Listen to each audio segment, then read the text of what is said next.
now for me. Wait, wait. Ready.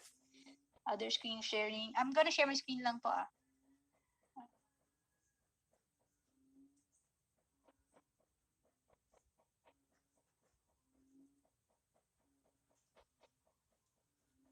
Wait.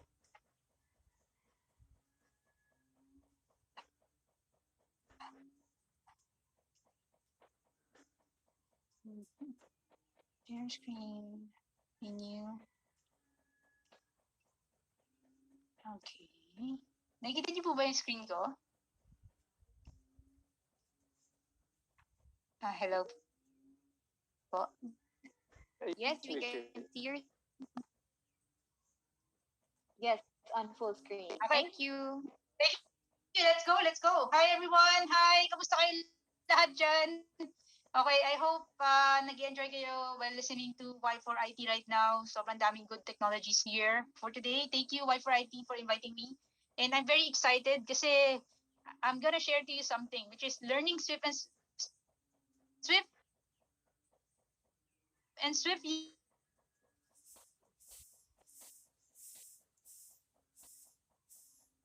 are already learning. I'm gonna share you something interesting that you might be, excited to play on. So, by the way, I'm Richie pala. So,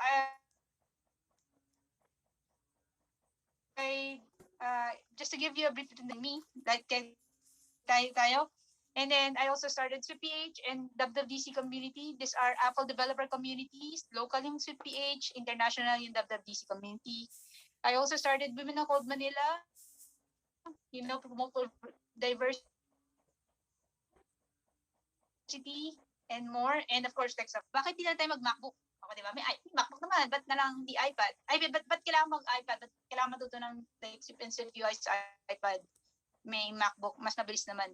I guess first thing first is sasabihin nila siguro pagpalit. I guess if you're like in a first world country, they would say it's convenient. You can bring the iPad everywhere. You can like,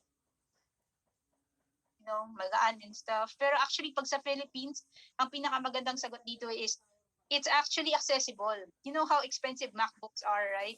Diba?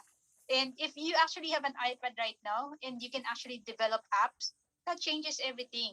So, this year, sa WWDC this year, 2021, may in-announce, which is na nga ako. Pero mukhang siguro end of the year pa, maybe November or December. O baka itong October, hindi ko alam. Pero ang advantage ng Swift Playground 4 is that you can actually develop apps and upload it to the App Store. So it means that you can actually develop an app from an iPad and release it to the App Store without any use of Xcode.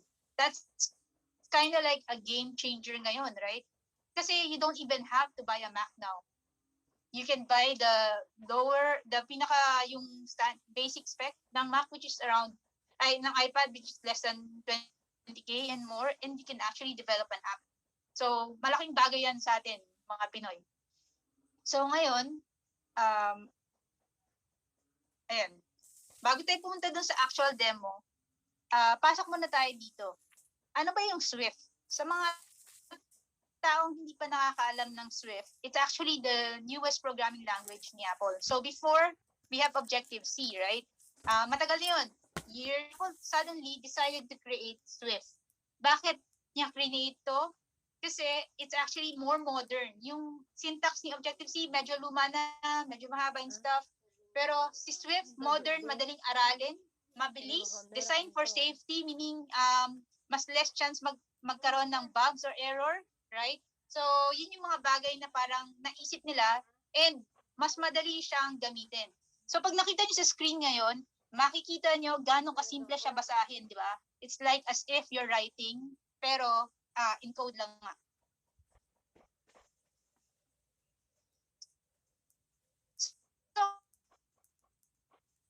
So, ano ba yung Swift UI? Diba?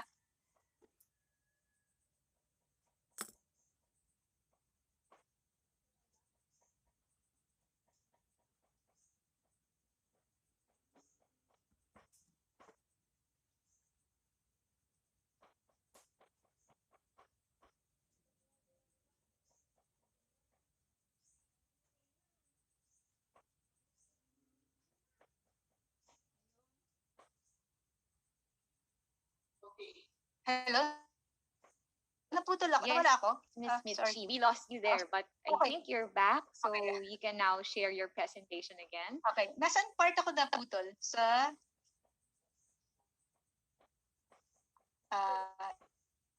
do you know where my Swift UI. Why Okay, Swift perfect. UI? Thank you. Okay, baka makapit. Okay, nagulat ako, nawala ako. Welcome back. Okay, Michi. Okay, sa Swift UI naman, okay? Ano ba to? Bakit ba to ginawa ni Apple? It's simple. Kasi di ba meron tayong iPhone, may iPad, may MacBook, meron pang WatchOS, right? And so forth and so on. Meaning, pag magde-develop ka sa kanila, iba-iba yung code base mo. So, naisipan nila, why don't we just create, right?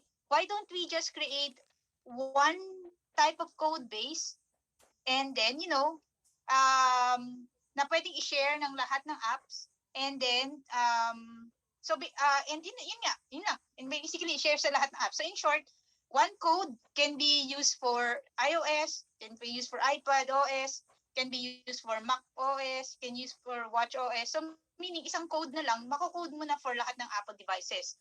So yun yung intention ng Swift UI. So yung framework niya,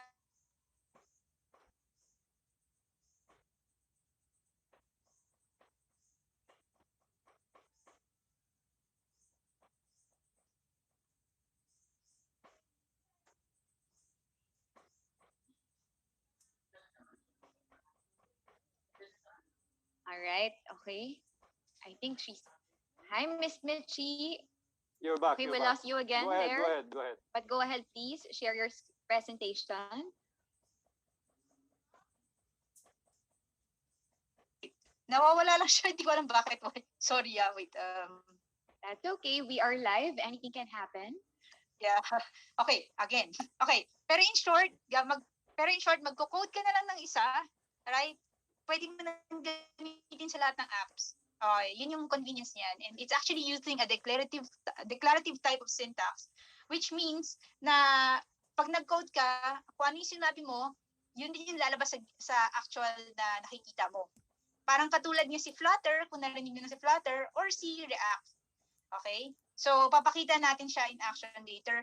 And ang gagamitin natin na app here is Swift Playgrounds. So, remember, hindi pa lumalabas yung version ngayon 3 point something. Okay? So, ito yung demo. Ni-record ko lang siya kasi dapat sa iPad eh. Pero babasahin ko na lang. Hindi mo babasahin. I mean, explain ko na lang while I'm walking you through. Okay? So, yan here. As you can see, pag binuksan niyo yung Swift Playgrounds, ito yung makikita nyo. May mga ready na siyang modules and stuff for us. So, first thing first, kung nagsisimula ka pa lang talaga lahat, Learn to Code 1 pwede mong gamitin. You can learn the Swift fundamentals using Learn to Code 1. Ano ba itsura niya? Ganito yung makikita mo siya. And then, meron siyang mga like different pages on the side wherein may introductions. And meron siyang mga kind of like gaming thing. So, for example, ito, sinasabi niya sa'yo kung paano mo, in what way mo, in a programming way, para makuha yung gem. So, sa baba, merong way to actually tap in, and then, there, you basically program byte to do an action. So, this is one way of actually learning how to code and understanding ano yung structure ng Swift. That's just one way. Now, next part, of course, yung exciting part. Paano mo siya magagamit in real situation, right? So, ito yung blank playground. So, sa nakikita mo natin sa kabila sa side is may pages, may source code and stuff. And sa kabila, yung parang text editor natin. First of all, of course, you can see the import statement. You can import Swift UI. You have to import playground support para magamit natin yung playground mismo. And then, initially, we're going to create like a struct here. So, sa struct na to, parang ito yung pinaka-Swift UI, wherein you need a body, okay, na view as a view. And then, for example, you need to add in kung ano yung objects inside. Example, naglagay ako ng text dito. Kamusta na kayo dyan? Right? Kasi kanina pa tayo, di ba? Yan. And then from there, paano natin makikita yung actual effect? So here, we're using the playground page. From the playground support yan. And then we're accessing it. And then we're passing it the sample we're passing the sample view button. And sa side niya, makikita mo yung kamusta na kayo dyan na text, right? And then, it's actually superimposed in a view. Kung nung nakikita nyo ngayon na to, it's just basically an app. Yung app mismo, parang sa phone, yan na yan. Exactly. And if you change yung text sa kabila, right? If you change some of the details, right? Nag-add kayo ng emoji and everything, nag-add kayo ng feature, you click on run my code again, it would update. So, pag ni-run ko to ngayon sa actual iPhone, ganyan yung itsura niya. Ganun kasimple. And yung sinasabi ko sa Swift UI, it's a declarative way kung paano yung style niya, di ba? Right? Paano yung style niya? Nandiyan yung text, nandiyan yung view. Ganun din yung kabila. Parang nagdo-drawing ka lang, pero sinusulat nila yung linya per linya, yung actual code. So, side by side, nakikita siya.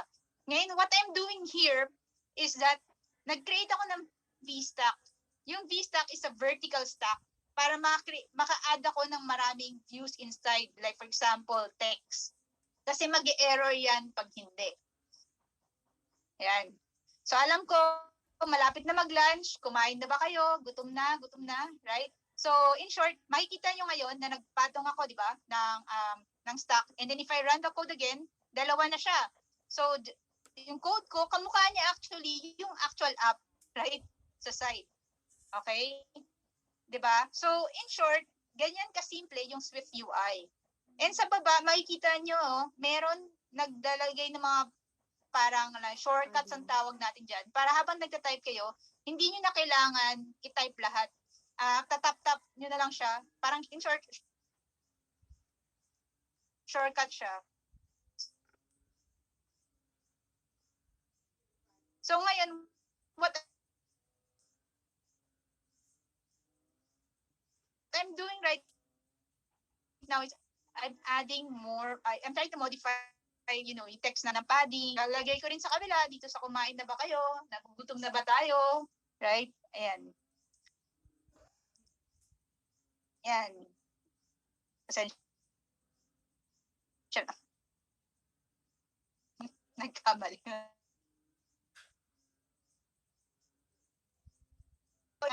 Kinakopya ko rin sa baba.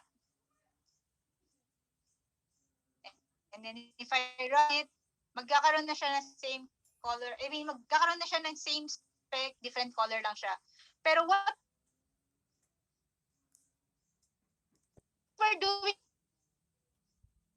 right now, if you look at it, is it's not actually factor it in a way na hindi puro duplicate code lang na copy paste, right? Kasi is meron tayong shared code.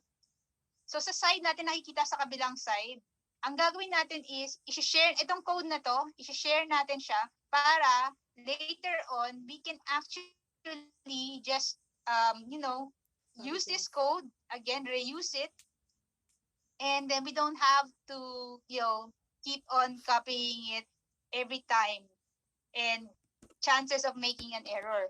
So sa part na to, instead of ginawa ko lang siyang text sample view just for example. And then what I did was from here tatanggalin ko ni isa lang yung kailangan natin. Yung VStack, however, nailagay ko siya here, nakalimutan ko lang siya burahin, pero okay naman siya. I mean, it means na pag ginamit natin siya, section right now is actually creating a variable na pwede nating i-reuse. So here, I'm creating it. So instead na text inside, para mas maganda kung text value na lang yung pangalan, di ba? So text value, which is actually a string, right? And then from there, nag-initialize ako ng string natin para magamit natin yung value na yun.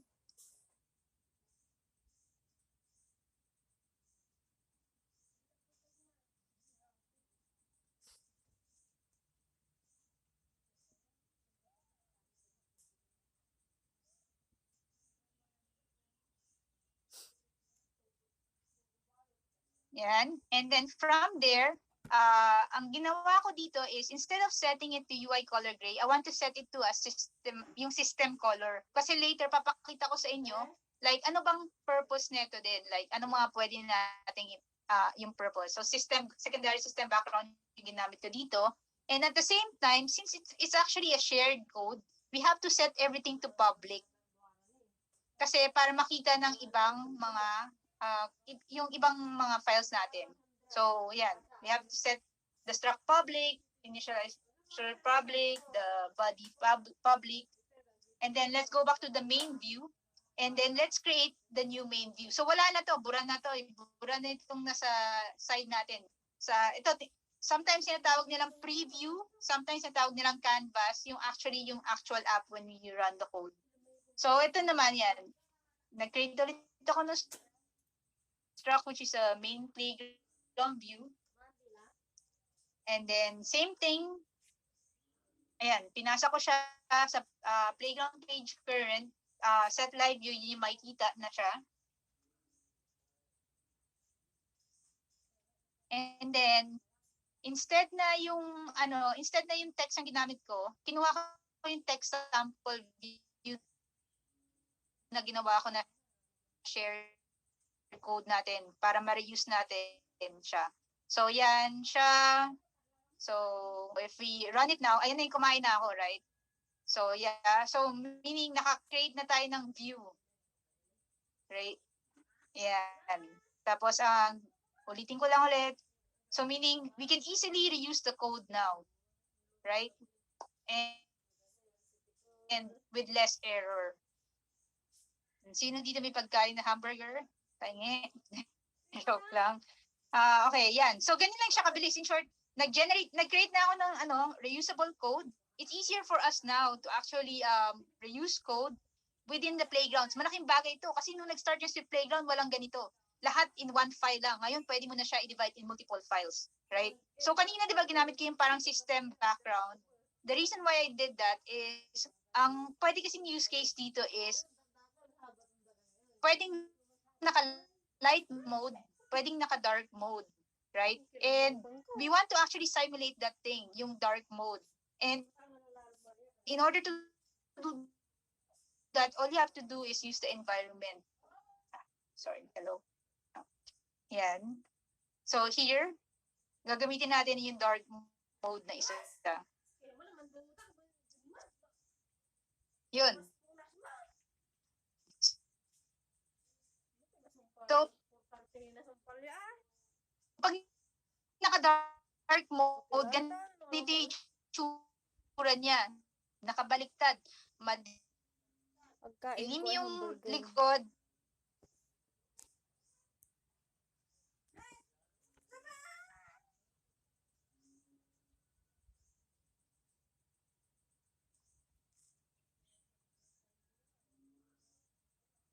Nakaputi yung letra.